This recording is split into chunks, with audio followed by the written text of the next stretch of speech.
Good afternoon, everybody. I'm Rolene Marks. This is the Israel Brief, where you come every Monday to Thursday for your top stories making headlines in Israel. And as always, we are brought to you by these guys, Lay of the Land. So let's take a look at those top stories, and we begin with a huge question we're all asking here. Is there a crisis in government? Well, earlier today, Army Radio reported that with Israeli approval, 1,500 weapons and armored vehicles had been transferred to the Palestinian Authority. Now, far-right leaders Itamar Ben-Gvir and Bezalel Smotrich railed at Prime Minister Netanyahu, saying that this happened without their knowledge, and accused him of trying to conspire with National Unity Chair Benny Gantz to form an alternate government. Now, just a reminder, Itamar Ben-Gvir is Israel's national security minister, and Bezalel Smotrich is both finance minister and shares a portfolio in the West Bank with the defense ministry.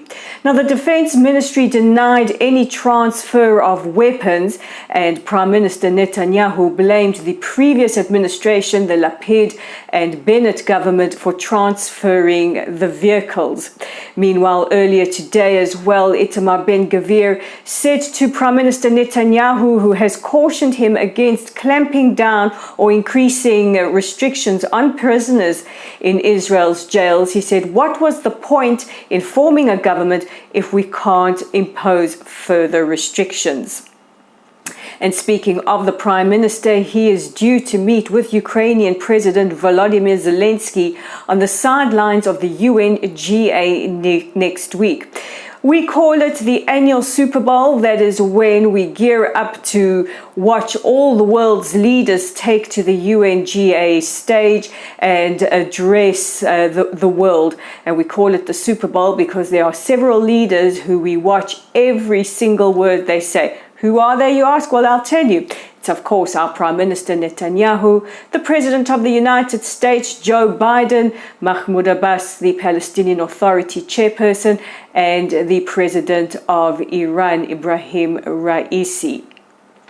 Now, last week, Prime Minister Netanyahu and President Zelensky spoke on the telephone to try and sort out a brewing crisis with regards to the annual pilgrimage to Uman. Uman is a city in Ukraine, and around Rosh Hashanah, which is coming up on the weekend, religious Jews pay an annual pilgrimage there.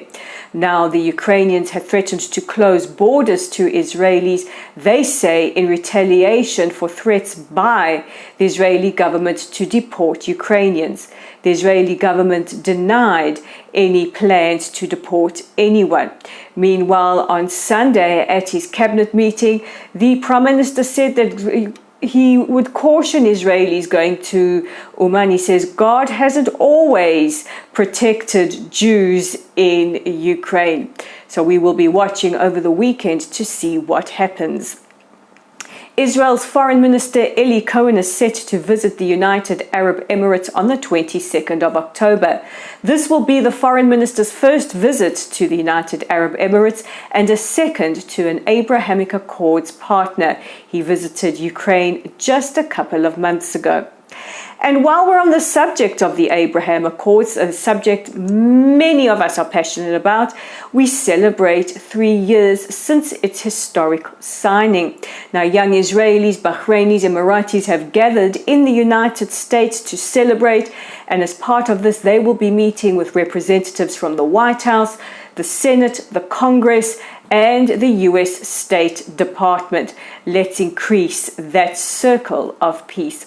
And that brings me to the end of today's edition of the Israel Brief. But don't forget, we have you covered with a whole variety of interesting articles. You can check that out on our website at www.layoftheland.online, our Facebook community at Lotl site, our YouTube channel is at the Israel Brief, and we're on X at Lay of the Land 5. Like us, follow us, share our content. You guys are absolute pros at that.